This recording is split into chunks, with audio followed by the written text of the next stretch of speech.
Oi, gente, tudo bem com vocês? Eu sou a Adriana e esse é o canal Família Quilombo.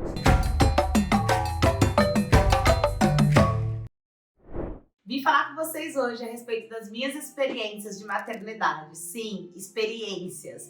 Eu sou mãe de 5 filhas. Primeiro, o Jonathan, que eu tive na adolescência e que faleceu. Inclusive, quem nunca viu esse vídeo, tem um vídeo aqui, vou deixar um card aqui em algum lugar para vocês assistirem o vídeo a respeito da morte do Jonathan. Depois eu tive uma gravidez gemelar, que eu também perdi o Jonathan não era filho do Jones, os gêmeos sim, filhos do Jones, e a gente perdeu antes do Akins, depois o Akins, depois a Dandara. Então hoje eu só vivo com a Akins e com a Dandara, mas eu tenho essa experiência da maternidade, dessas outras crianças, dessas outras vidas dentro de mim. E hoje eu vim falar para vocês exatamente da perda gestacional. A gente já tem um vídeo aqui falando, Jones e eu, sobre como foi o dia dessa perda. Mas eu nunca falei para vocês da relação que eu tive com essa gravidez. Logo que o Jones e eu casamos, a gente resolveu que a gente ia esperar um tempo para engravidar. E nós esperamos cerca de 3 anos até que isso acontecesse. Foi uma gravidez que não demorou a vir. A gente queria engravidar e uns 3 meses depois a gente já estava com nenéns na barriga. Foi incrível, a gente ficou extremamente feliz, a gente saiu, eu lembro que a gente tinha comprado um carro, foi nosso primeiro carro zero da vida, assim, e o carro chegou, e no dia que o carro chegou a gente tinha ficado sabendo da gravidez, o carro se tornou totalmente sem importância. Tudo que a gente mais queria naquele momento é anunciar que, enfim, nós teríamos uma criança na nossa vida, né? No momento que a gente quis e desejou e que estava com um quartinho pronto, um caminho pronto, tudo para essa criança. Eis que fizemos todos os exames, procurei um ginecologista que ia cuidar da gestação, tava tudo certo, tudo muito tranquilo, eu estava bem, saudável, inteira, feliz. E eu continuei trabalhando. Aconteceu que num dia, eu estava no meu trabalho, eu trabalhava já no INSS na época, eu estava atendendo, e aí, de repente, eu senti um sangramentozinho, sabe? Assim, eu senti alguma coisa, como se fosse uma menstruação, mas algo pouco. Pedi licença pra pessoa que eu tava atendendo, fui no banheiro. Quando eu cheguei no banheiro, eu olhei e tinha algo na minha calcinha como se fosse uma borra de café. Na hora, eu não me preocupei. Gente, se tem uma coisa que eu não pensava na possibilidade, na hipótese, era de ter um aborto. Eu percebo que o aborto é um tabu tão grande que as pessoas não falam a respeito disso. Ninguém tinha dito pra mim, olha, é possível que essa gravidez não vá adiante. Eu tinha certeza que essa criança já era uma realidade na minha vida. Fui pro hospital, pedi licença pra pessoa que eu tava atendendo, falei que eu tava tendo um sangramentozinho, eu tava muito tranquila, eu peguei o carro e dirigi até o hospital. Na época, o hospital de Guaianazes, que era onde eu morava. Quando eu cheguei no hospital, fui atendida por um médico extremamente grosseiro, que me olhou com uma cara de desânimo, e aí nessa hora eu comecei a ficar muito preocupada. Eu tinha ligado pra minha mãe, que trabalhava bem pertinho desse hospital na época, minha mãe trabalhava numa creche, e liguei pro Jones também, que veio correndo do trabalho pra me encontrar. Fui fazer ultrassonografia, nesse momento já um pouco preocupada, e o médico disse pra mim assim, olha, não tô escutando batimento cardíaco e essa altura já deveria ter batimento. E aí quando eu comecei a chorar, ele falou, gente, tem gravidez que vai pra frente, tem gravidez que não vai pra frente. Acontece. Nesse momento, meu mundo desabou. Eu fiquei extremamente desesperada. Eu, que já tinha perdido um filho quando eu tinha 17 anos e que tinha certeza que agora era o meu momento de ser mãe, no momento que eu sonhei tanto, eu vi isso indo embora.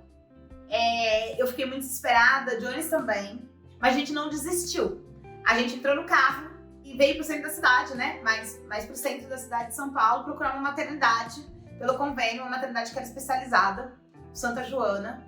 E lá o atendimento foi completamente diferente. Eu entrei já na cadeira de rodas, cuidaram muito bem de mim, fui acolhida. Mas na hora de fazer o ultrassom, a gente teve 2 notícias. A primeira é que se tratava de uma gravidez gemelar. Tinha um saco gestacional que estava vazio e tinha um saco gestacional que tinha um embrião. E que a médica disse, olha, a gente não escuta batimentos cardíacos pela idade gestacional, tinha que escutar.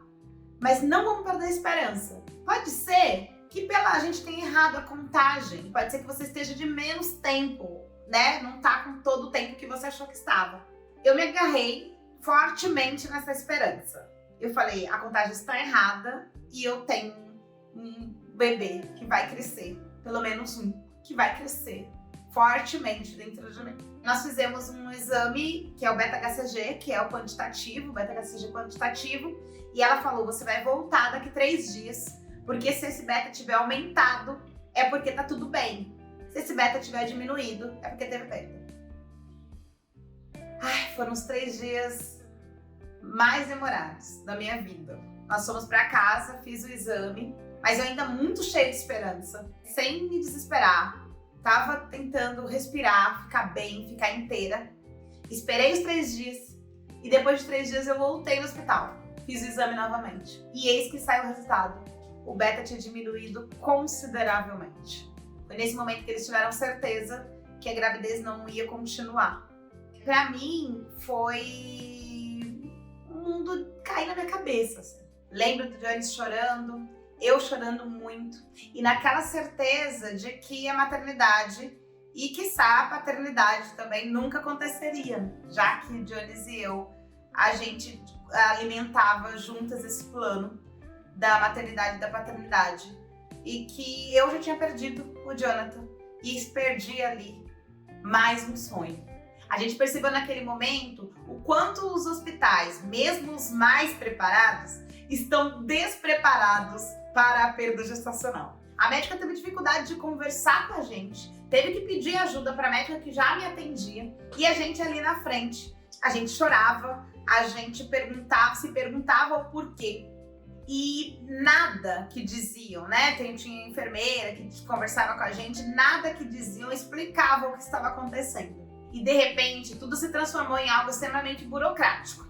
A gente precisava decidir naquele momento se a gente ia retirar aquilo que era, até alguns minutos atrás, o nosso filho e virou um material. Se a gente ia retirar ou não aquele material que estava dentro da gente. E era assim que o hospital tratava, né? Precisa retirar o material e a gente precisava decidir. A médica explicou que o ideal seria que o corpo expulsasse, né, naturalmente. E aí ela disse que a gente poderia esperar uma semana. Era um domingo, a gente voltou para casa e aí eu que disse que eram os 3 dias mais difíceis da minha vida, aqueles dias que estavam antes, aquele período se tornou o pesadelo na nossa vida. Foi uma semana que eu passei dentro de casa com a expectativa da perda se completar. E aí, todo momento, eu imaginava que eu podia sentir muita dor, eu tinha muito medo, eu tinha pesadelo, eu não conseguia dormir. Eu também tinha a expectativa de que pudesse tudo ser um grande engano e de que em algum momento eu podia sentir um coraçãozinho dentro da minha barriga e correr para o hospital e dizer, não, eu não perdi, eles estão aqui sim, estão vivos. Uma semana. Eu fiquei uma semana em casa e eu não tive nenhum sangramento, nenhum sintoma. Meu útero estava fechadinho. A gravidez estava toda protegida. Eu leio hoje que meu corpo não queria expulsar aquilo que para o hospital era o material. Eu acho que eu tinha esperança. E uma semana eu voltei então para o hospital, porque me disseram que se eu não fizesse a curetagem podia ser muito perigoso. E o dia da curetagem foi extremamente doloroso, em todos os momentos. O hospital me acolheu na maternidade e eu lembro quando eu estava indo para a sala onde eu ia ficar, para o quarto onde eu ia ficar, eu via os buquês de flores que as novas mães tinham recebido e eu entendendo que eu estava andando por aquele corredor para ir fazer uma curetagem. Era uma sensação de fracasso. Era como se meu corpo não tivesse funcionado direito. É como se o universo mandasse um recado pra gente de que não, nós não veríamos nosso sonho realizado. Entrei no quarto, eu lembro que o Jones tinha uma prova que ele ia fazer e ele precisava fazer, ele fez essa prova e voltou. Quando ele chegou no quarto, eu já estava num processo bastante doloroso, porque eles fazem, não sei se vocês sabem como funciona, mas no hospital eles foram colocando uma medicação abortiva até que meu útero dilatasse e eles pudessem fazer o processo de curetagem, que é de tirar, de colher o material dentro do útero. E esse processo, meu útero estava extremamente fechado. Eles colocavam essa medicação e o meu corpo não respondia. Mas de repente, eu comecei a sentir muita dor. Muita dor, muita dor, muita dor. Nesse momento, o Johnny já tinha chegado, estava lá do meu lado. E eu me lembro, eu não consigo dizer para vocês quanto tempo eu fiquei ali. Mas parecia uma eternidade. Eu me contorcia de dor. Tinha muita dor. E eles falavam, nossa, não sei como seu corpo, seu útero tá tão fechado. Nossa, a gente tá percebendo que você não tem, né, não tem essa dilatação.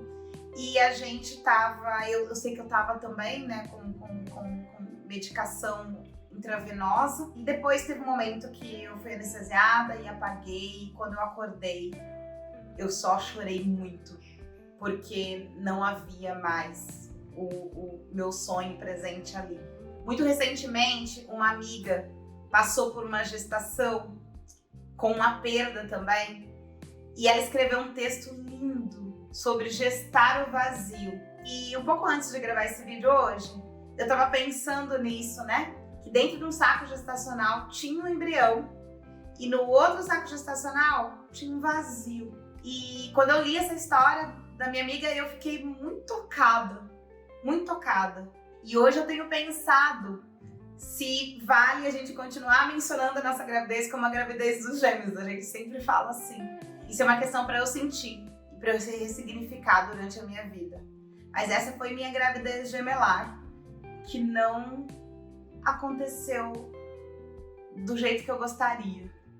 Não se tornou meu filho, filha, se tornou uma saudade do que a gente não pôde viver. E isso por muito tempo pesou aqui dentro de mim. Depois que a gente teve essa perda, a gente começou a contar para as pessoas próximas de nós, sempre com um peso enorme de olha o que aconteceu com a gente. E para nossa surpresa, nós escutamos que pessoas muito próximas a nós, parentes mesmo, gente que está pertinho da gente, também tinha perdido e que passou uma vida inteira escondendo. As perdas gestacionais são mais comuns do que a gente pode imaginar. Isso faz parte do processo mesmo da gravidez. E eu não leio como algo que o nosso corpo fez errado. Pelo contrário, é algo que o nosso corpo faz certo. Quando existe algum processo que não deu certo ali na formação da criança, o nosso corpo mesmo interrompe esse processo. Isso é extremamente natural. A gente não precisa ficar com medo, né? Como eu vivi também, né? Eu acho extremamente natural e acolho as mulheres, as pessoas que passam também por isso, por uma perda e depois ficam com medo. Mas é importante que a gente entenda que isso é de uma gravidez e não da outra, que a gente não carregue esse medo para a vida. Eu tenho um apelo que é: vamos falar mais a respeito de aborto, sobretudo sobre o aborto espontâneo, para que as mulheres e homens e pessoas que engravidam, para que elas sintam menos culpa, para que elas não sintam que foi algo com elas em específico, para que elas não sintam que foi algo errado que elas fizeram. E eu entendo que grande parte da nossa dor tinha a ver com a falta de informação. A gente sentiu uma dor que tinha a ver com a perda daquele momento, mas também tinha uma culpa. A gente pensou, será que foi algum exercício físico? Será que foi a relação? Será que teve algum momento que a gente fez algo que não deu certo? Existem muitas crendices a respeito da perda gestacional. A gente precisa entender que esse é um processo biológico e que pode acontecer. Quando as pessoas não falam a respeito disso, e aí quando eu falo as pessoas, quando as famílias não falam, quando nós não falamos, quando os hospitais, os ginecologistas, né, os médicos de maneira geral, as médicas de maneira geral, não estão prontos para acolher essa família e para explicar para essa família que esse é um processo processo natural, sem violentar essa família, a gente continua nesse ciclo de dor relacionado às perdas e aos abortos. Isso pode acontecer, ninguém está preparado para isso. A gente não precisa ficar preparado, mas a gente precisa ter o máximo possível de informações a respeito do curso da gravidez. É isso. Do mais, eu digo, existe vida após o aborto espontâneo. E a gente tá aqui para provar que existe e que dá para ser uma vida linda, plena, cheia de sonhos e de filhas, se você quiser. É isso. Espero que vocês tenham gostado. Comenta aqui embaixo. Marca a pessoa, manda esse vídeo para pessoas que perderam também, ou para as pessoas que estão passando por esse processo. Vamos espalhar essa onda de informação, de conhecimento e de acolhimento por aí. Um beijo, até o próximo vídeo.